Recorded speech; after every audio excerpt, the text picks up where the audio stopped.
Berjumpa lagi dengan saya di sini, coy. Gimana kabar kalian, coy? Apakah kalian masih sehat-sehat saja? Oke, coy. Saya sekarang lagi di Zimbabwe, coy. Saya sekarang lagi diajak ngopi sama presidennya. Oke, silakan ditonton.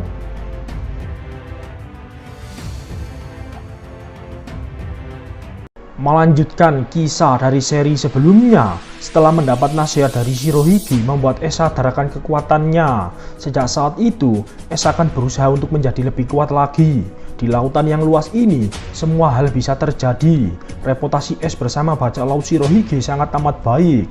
Julukannya sebagai Hiken no Es membuat para musuh yang mendengar nama itu langsung mengetahui bahwa dia adalah salah satu komandan divisi Shirohige yang harus diwaspadai. Sebagai seorang yang mengemban tugas komandan, Es sangat tahu akan posisinya. Tak peduli musuh sekuat apa yang dia lawan, siapapun yang menyakiti atau menghindarkannya, Es pasti akan datang tanpa rasa takut sedikit pun. Ia memiliki kecenderungan untuk tidak lari dalam pertempuran. Hal itu sama persis dengan Roger ayahnya. Es juga berteman baik dengan Little Oz Junior. Es sangat menghormati Shirohige. Ia tidak segan menghajar siapapun yang mencoba menghina Shirohige. Bagi Es, Shirohige adalah bajak laut terhebat yang pernah ia temui. Es menjadikan Shirohige sebagai sosok ayat tauladan baginya. Hingga pada akhirnya, pemerintah dunia berhasil mengetahui identitas Es sebenarnya. Tidak heran di usianya yang masih sangat amat muda, Es sudah mempunyai kekuatan yang hebat, memiliki buah iblis merah-merah Nomi, menolak tawaran si Chibukai, dan masih banyak lagi. Apakah ini semua sebuah kebetulan? Tidak mungkin. Faktanya, Es adalah anak dari Raja Bajak Laut. Sontak hal itu membuat Sengoku dan para petinggi pemerintah dunia lainnya sangat amat terkejut. Sebelumnya, pemerintah dunia sudah menangkap dan mengeksekusi semua orang yang pernah berhubungan dengan Raja Bajak Laut. Bagi pemerintah dunia, bajak laut Roger adalah sebuah ancaman. Pemerintah dunia tidak mau rahasia yang sudah ratusan tahun mereka sembunyikan akan terbongkar. Dan bajak laut Roger merupakan salah satu dari sekian orang yang mengetahui kebusukan pemerintah. Karena itulah alasan mengapa pemerintah dunia menangkap dan mengeksekusi siapa saja yang pernah berhubungan dengan Raja Bajak Laut, agar rahasia itu tetap aman tanpa ada yang mengetahuinya, serta membuktikan kepada seluruh dunia siapa saja yang mencoba menentang pemerintah, maka ia akan bernasib sama seperti Roger. Namun, dengan munculnya Es sebagai putra Roger, membuat pemerintah dunia tidak bisa tinggal diam. Akan tetapi, dengan adanya naungan dari Shirohige, membuat pemerintah dunia kesulitan untuk menangkap Es. Pemerintah dunia tahu bahwa Shirohige tidak akan membiarkan siapapun yang mencoba menyakiti keluarganya. Hingga pada akhirnya, kabar munculnya bajak laut Rocky yang sangat amat gila mengguncang dunia. Kegilaan bajak laut itu melebihi bajak laut Speed sebelumnya. Dunia mengenalnya dengan sebutan bajak laut Mugiwara no Luffy. Laksamana tinggi angkatan laut pemerintah dunia Sengoku sekali lagi dibuat kerepotan akan hal itu. Es yang mendengar Luffy sudah menjadi seorang bajak laut sangat amat senang. Ia menunjukkan poster buronan Luffy kepada Shirohige. Dengan bangganya, Es sangat senang mendapati berita itu. Ia bahkan tidak bisa tidur dan terus-menerus memandangi poster buronan Luffy. Hingga pada akhirnya, suatu hal tak terduga terjadi. Di tengah hujan badai yang melanda lautan, salah satu anak Shirohige melanggar hukum yang haram untuk dilanggar. Dia bernama Marshal the Teeth atau yang kita semua kenal dengan sebutan Kurohige. Dia membunuh komandan divisi keempat Shachi, lalu melarikan diri. Kabar tewasnya Shachi membuat semuanya terkejut. Shirohige yang mendapati kabar itu sangat amat terpukul. Akan tetapi, ia harus bersikap profesional. Berbeda dengan Es yang saat itu sangat amat marah. Bagi Ace, Saji adalah orang yang paling dekat dengannya. Dia yang telah membantu Ace beradaptasi sampai menjadi seperti ini. Ace pun akhirnya memutuskan mengejar Teach. Namun Shirohige menyuruh agar seluruh anaknya tidak gegabah dalam menghadapi masalah ini. Dengan angkuhnya, Ace sama sekali tidak memperdulikan nasihat ayah. Kurohige merupakan bagian dari Divisi 2 di bawah kepemimpinan Ace. Hal itu membuat Ace merasa sangat amat bertanggung jawab. Bagi Ace, ini merupakan penghinaan besar bagi bajak laut Shirohige. Shirohige tahu bahwa Ace dan Saji adalah teman baik. Karena itulah membuat Shirohige memberikan pengecualian khusus bagi Ace, meskipun dengan berat hati. Setelah mendapat komando dari Shirohige, Ace pun bergegas mencari sang pengkhianat itu. Suasana di kapal Shirohige sangat amat berbeda. Kejadian seperti ini sama sekali tidak pernah terpikirkan. Dengan amarah yang tak dapat dibendung, perjalanan Ace untuk mencari Kurohige akhirnya dimulai. Oke, lanjut. Hingga pada akhirnya kabar itu sampai ke telinga Akagami no Sang. Sang kemudian mengutus bawahannya yang bernama Rostar untuk mengantarkan surat yang sangat amat penting kepada Shirohige. Namun, Shirohige malah menyuruh Sang datang langsung menghadapnya. Dan dengan sombongnya merobek surat penting itu. Sejak kapan bocah seperti Sang menjadi orang yang penting? Ucap Shirohige. Beberapa bulan kemudian, kabar bertemunya bajak laut Akagami dengan bajak laut Shirohige membuat pemerintah dunia khawatir. Bagaimana tidak? Dengan brutalnya, Akagami mengalahkan semua angkatan laut yang selalu memantau pergerakannya. Bagi kalian yang belum menonton alur cerita Big Mom, mungkin belum paham. Singkatnya itu seperti ini coy. Angkatan laut selalu memantau pergerakan para Yonko tanpa lengah sedikit pun. Dan Akagami dengan brutalnya menghajar mereka semua. Hal itu Akagami lakukan hanya untuk bertemu dengan Shirohige. Grosse selaku pemimpin tertinggi WG dibuat khawatir akan hal itu. Alasan Sang datang ialah menyuruh Shirohige agar menarik Ace dalam misi pencariannya mengejar Kurohige. Sang tahu bahwa Ace itu kuat, akan tetapi Kurohige adalah orang yang berbahaya. Selama ini dia telah bersembunyi di balik bayang-bayang nama Shirohige. Bahkan luka codet di mata Sang akibat pertarungannya dengan Kurohige. Hal itu sekali lagi membuktikan bahwa Kurohige adalah orang yang berbahaya. Sang meminta pada Shirohige agar menghentikan Ace dan memberitakannya untuk segera kembali. Shirohige yang mendengar hal itu sangat amat marah. Menurut Shirohige, Sang sama sekali tidak tahu apa-apa tentang dunia perbajak lautan. Bagi Shirohige, sesuatu yang tidak boleh dilakukan di dunia perbajak lautan adalah membunuh temannya sendiri. Dia telah melanggar hukum yang tidak boleh dilanggar. Aku akan menunjukkan kepada sang pengkhianat itu. Ini adalah tanggung jawabku sebagai seorang pemimpin. Kau tidak perlu ikut campur ini semua. Apa kau mengerti? Bocah, bagiku kau masih 100 tahun terlalu dini untuk memerintahku, ucap Shirohige. Dari sini dapat kita ambil kesimpulan bahwa meskipun status Shirohige dan Sang sama-sama kaisar lautan, Shirohige masih menganggap Sang hanya anak kemarin sore yang masih 100 tahun terlalu dini. Jika dibandingkan dengannya, Shirohige adalah sang manusia terkuat. Pengalamannya di dunia perbajak lautan jangan ditanya lagi. Seseorang yang mampu bertarung seimbang dengan Raja Bajak Laut. Merasa ucapannya sama sekali tidak didengar oleh Shirohige. Sebelum pergi, mereka berdua beradu senjata. Sang berkata bahwa era Shirohige pasti akan segera berakhir. Dengan sombongnya, Shirohige mengatakan bahwa ucapan itu sama sekali tidak cukup untuk menakut-nakutiku, karena aku adalah Shirohige. Dua benturan senjata kuat itu membuat langit terbelah. Cerita berpindah lagi ke Ace. Di tengah lautan, Ace mencium aroma makanan yang sangat amat lezat. Aroma itu berasal dari kapal bajak laut yang sedang mengadakan pesta. Ace pun akhirnya ikut serta dalam pesta itu. Ia makan dan berbaur dengan yang lain. Itu adalah kapal bajak laut Bagi. Seluruh kru terkejut akan adanya penyusup. Bagi bersama kru lainnya bersiap menghajar penyusup itu. Ketika mengetahui bahwa dia adalah Hiken no Ace, komandan divisi kedua bajak laut Shirohige yang sangat amat terkenal, membuat mereka berubah pikiran. Bajak laut Shirohige tidak akan memaafkan siapapun yang mencoba menyakiti keluarganya. Jikalau ada, seluruh armada Shirohige tidak akan tinggal diam. Shirohige adalah orang yang mampu bertarung seimbang melawan Raja Bajak Laut. Hal itu menjadi salah satu alasan mengapa bajak laut Shirohige sangat amat ditakuti. Sekarang, dia adalah bajak laut terkuat di dunia dan menjadikannya sebagai orang yang paling dekat menjadi Raja Bajak Laut. Akhirnya, Bagi menyambut Ace dengan ramah lembut, lalu pesta pun dimulai kembali.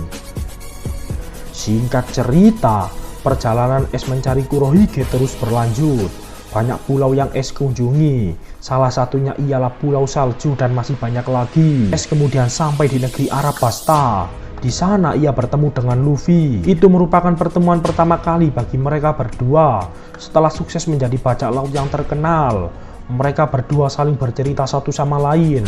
Luffy mengenalkan semua nakamanya pada Ace. Ace sangat bangga pada Luffy karena telah sampai sejauh ini.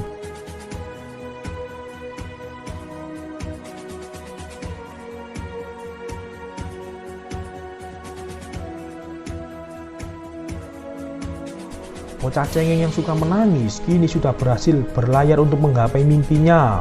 Pertemuan singkat itu ditutup dengan permohonan Ace kepada seluruh nakama Luffy untuk selalu menjaga Luffy yang bodoh dan ceroboh. Dari sini dapat kita ambil kesimpulan bahwa sifat keras kepala Ace serta ego tingginya di awal-awal cerita sudah berubah menjadi sosok yang lebih dewasa. Oke, lanjut. Perjalanan Ace pun dimulai kembali. Dia mencari Kurohige di setiap kota dan pulau yang ia kunjungi. Tibalah Ace di sebuah kota yang ramai. Di sana terlihat seorang koki yang sedang marah akibat ada pelanggan yang kabur tanpa membayar makanan. Ya, pelanggan itu tak lain dan tak bukan adalah Orgas di Ace. Ace terus menanyakan kepada seluruh masyarakat tentang ciri-ciri orang yang sedang ia cari, mulai dari warga sipil, nelayan, serta masih banyak lagi. Terlihat sang koki yang masih marah sambil terus-menerus mengejar Ace. Mungkin Ace telah menghabiskan seluruh makanannya, yang membuat sang koki itu rugi besar.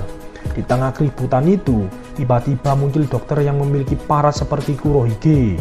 Tak hanya itu, namanya juga sama persis, yaitu Dokter Kurohige. Tanpa pandang bulu, Ace pun menghajar dokter itu. Namun, dia bukan Kurohige yang asli. Ace merasa sangat bersalah atas tindakannya. Para masyarakat yang melihat Ace telah banyak membuat keributan, lalu menangkap dan membuangnya ke sungai. Dikarenakan Ace pemakan buah iblis, membuat ia hanyut.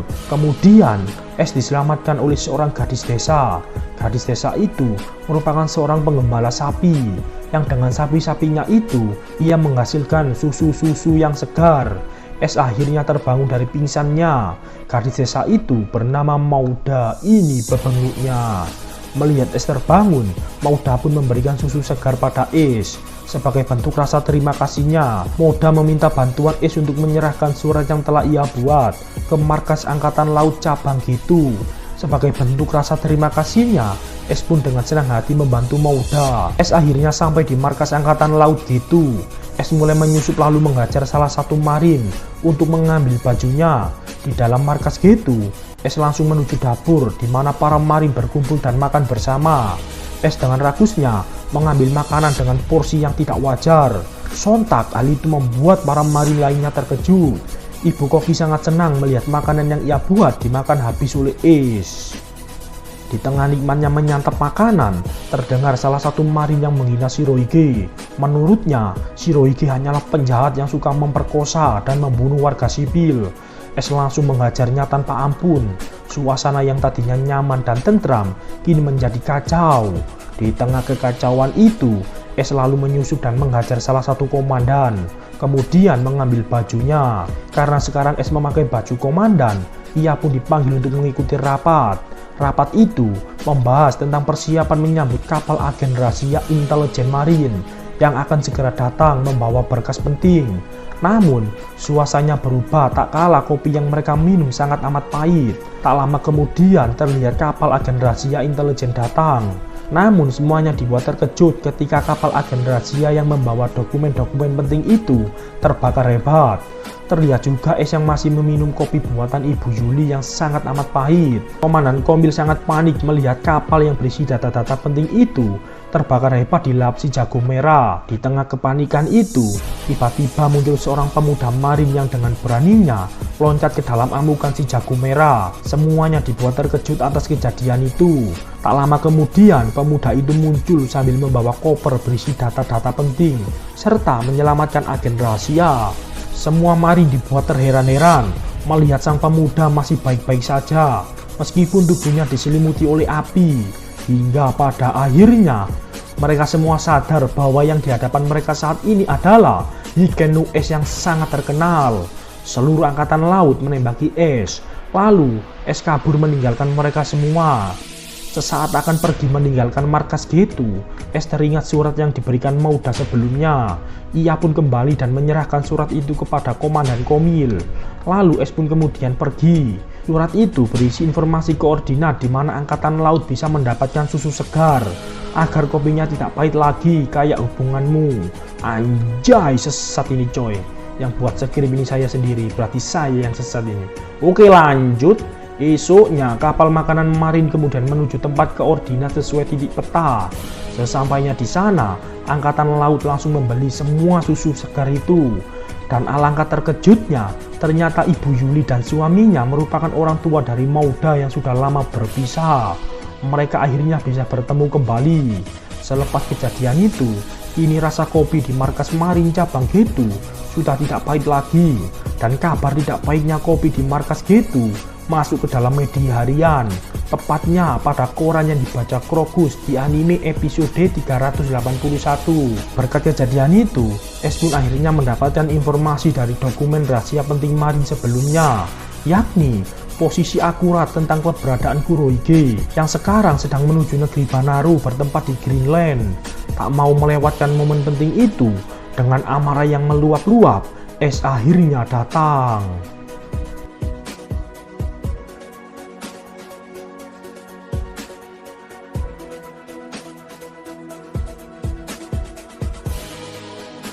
Singkat cerita, setelah melakukan pencarian yang cukup lama, Es akhirnya bisa menemukan Kurohige. Kurohige yang melihat kedatangan Es memerintahkan kepada seluruh krunya agar tidak meremehkan Es. Kurohige yang mengetahui kekuatan hebat Es memerintahkan krunya agar segera menjauh. Pertarungan antara dua penyandang nama akhirnya dimulai. Es dengan merah-merahnya dan Tits dengan yami-yaminya. Itu adalah pertarungan yang sangat amat menegangkan. Di tengah pertarungan, kita ditunjukkan alasan mengapa Tits rela membunuh temannya sendiri ialah karena Tits menginginkan buah yami-yami yang telah ditemukan Saji sebelumnya. Di kapal Shirohige, ada aturan yang mengharuskan seluruh anggotanya, barang siapa yang berhasil menemukan buah iblis, maka ia berhak memakannya. Kurohige yang melihat Saji menemukan buah iblis yang ia inginkan sejak kecil, terpaksa harus membunuh Saji untuk mewujudkan impiannya itu. Pertarungan antara Es melawan Kurohige masih terus berlanjut. Serangan demi serangan mereka berdua lakukan, hingga pada akhirnya apa yang sebelumnya dikatakan Sang tentang Kurohige terbukti benar. Kurohige adalah orang yang kuat. Dia berhasil mengalahkan Es. Itu merupakan sesuatu yang tak terduga. Es yang digadang-gadang akan menang tanpa diduga mengalami kekalahan. Kemudian Kurohige menyerahkan Es kepada angkatan laut sebagai syarat untuk menjadi seorang Shichibukai. Pemerintah dunia yang mendapati hal itu tidak menyia-nyiakan kesempatan tersebut. Bagi pemerintah dunia, menangkap putra Raja Bajak Laut itu merupakan prioritas utama. Meskipun mereka tahu bahwa Shirohige pasti tidak akan tinggal diam.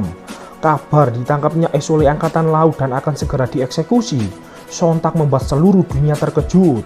Dunia tahu bahwa Shirohige pasti tidak akan tinggal diam. Perperangan besar antara bajak laut Shirohige melawan angkatan laut sudah tidak bisa dihindari. Apa yang ditakutkan Sang sebelumnya akhirnya terjadi. Itu merupakan sebuah malapetaka. Perekonomian dunia kacau. Semua media membicarakan kemungkinan-kemungkinan yang akan terjadi. Bukan hanya masyarakat, para bajak laut juga merasakan dampak ini semua. Mereka takut dan lebih memilih untuk tidak ikut campur. Pemerintah dunia yang tahu hal seperti ini pasti akan terjadi, sudah mempersiapkan semuanya. Laksamana tertinggi Angkatan Laut Sengoku mengerahkan seluruh armadanya serta memanggil 7 Shichibukai. Dan tidak lupa juga memanggil 3 Laksamana. Dunia mengenal mereka dengan sebutan 3 monster keadilan. Mereka bertiga adalah senjata tempur terkuat milik pemerintah dunia. Hanya Sengoku yang bisa memerintahkan ketiga monster itu. Masih menjadi perdebatan di antara para fans perbandingan kekuatan antara Laksamana dengan Yonko. Akan tetapi dengan dipanggilnya mereka bertiga oleh Laksamana tertinggi membuat kita tahu bahwa situasi saat ini bukanlah main-main. Jinbe yang tahu bahwa musuhnya adalah Shirohige memutuskan untuk tidak datang. Alhasil ia pun dicap sebagai pengkhianat dan harus dilempar ke dalam penjara Impel Down. Hal itu sekali lagi menunjukkan pada kita bahwa pemerintah dunia sangat amat serius dalam masalah ini. Di Impel Down, Jinbe bertemu dengan Ace yang saat itu juga dikurung dalam sel yang sama. Sebelumnya, Garp telah menjenguk Ace. Ia merasa menyesal karena telah membiarkan Luffy dan Ace menjadi seorang bajak laut. Dan sekarang, ia tidak bisa berbuat apa-apa untuk menyelamatkan Ace. Ini semua sudah di luar kemampuannya. Oke lanjut, pergerakan bajak laut Shirohige sudah tidak bisa dihentikan. Tak ada siapapun yang bisa menghentikannya. Sang Raja Lautan saat ini sedang marah besar. Bersama seluruh armada besarnya, serta aliansi yang sangat banyak di lautan, Shirohige memutuskan untuk bergerak. Kaido yang mendapati kabar menghebohkan itu, bersama King tangan kanannya, memutuskan untuk pergi ke Marineford. Kaido memang benar-benar gila. Tanpa membawa seluruh armadanya, ia berencana datang ke Marineford berdua bersama King. Kabar bahwa Kaido akan menuju Marineford sontak membuat Sang terkejut. Sang pun berencana untuk menghentikan Kaido agar tidak memperparah situasi saat ini. Bersama seluruh armada besarnya, Kaisar Lautan, Akagami no Sang akhirnya bergerak. Pertempuran antara dua Yonko sudah tidak bisa terhindari. Angkatan laut yang mengetahui hal itu dibuat terkejut serta panik. Saat ini mereka sedang berfokus berhadapan dengan Raja Lautan. Ini semua di luar kendali mereka. Lautan benar-benar kacau kala itu. Tiga Yonko melakukan pergerakan secara bersamaan. Lantas bagaimana dengan Yonko Big Mom? Apakah Big Mom tidak mau ikut campur? Atau apakah Big Mom takut? Jika sampai nonton alur cerita Big Mom sebelumnya, Anda akan tahu siapa itu Big Mom. Dia adalah monster sebenarnya. Pengalamannya di dunia perbajak lautan jangan diragukan lagi. Big Mom bergerak layaknya seorang mafia ketimbang seorang bajak laut. Ia lebih memilih untuk mempersiapkan kemungkinan-kemungkinan yang akan terjadi. Alasan Sang memperingatkan Shirohige sebelumnya ialah supaya hal seperti ini tidak terjadi. Sang sudah memprediksi jauh ke masa depan. Dia seakan tahu apa yang akan terjadi. Andai saja Shirohige menghentikan es waktu itu, mungkin saja kejadian seperti ini tidak akan terjadi. Lautan sungguh benar-benar kacau kala itu. Meskipun Shirohige tahu bahwa Angkatan Laut adalah organisasi terbesar di dunia, Shirohige sama sekali tidak memperdulikan hal itu. Seakan ia menantang para Angkatan Laut. Coba hentikan armada besarku jika kalian mampu, wahai Angkatan Laut. Jika Shirohige sudah memberikan komando, tidak peduli siapapun lawannya, seluruh armada besar Shirohige akan datang tanpa rasa takut sedikit pun. Pergerakan besar bajak laut Shirohige membuat rasa panik masyarakat, Angkatan Laut, serta pemerintah dunia. Mereka semua takut bahwa perperangan besar antara bajak laut Shirohige melawan Angkatan Laut akan berimbas terhadap kestabilan dunia. Apakah hal tersebut akan terjadi? Sang pahlawan Angkatan Laut, Monkey D. Garp, meminta pada seluruh armadanya untuk tidak senang dulu dengan pasukan besar yang kita miliki. Sebab musuh kita kali ini adalah seseorang yang bisa menghancurkan dunia, Shirohige Edward Newgate. Bersama seluruh armada besarnya, Shirohige sang manusia terkuat, Raja Lautan, seseorang yang memiliki pengaruh luas di lautan, akhirnya berlayar menuju markas besar Angkatan Laut yang kita semua kenal dengan sebutan Marineford.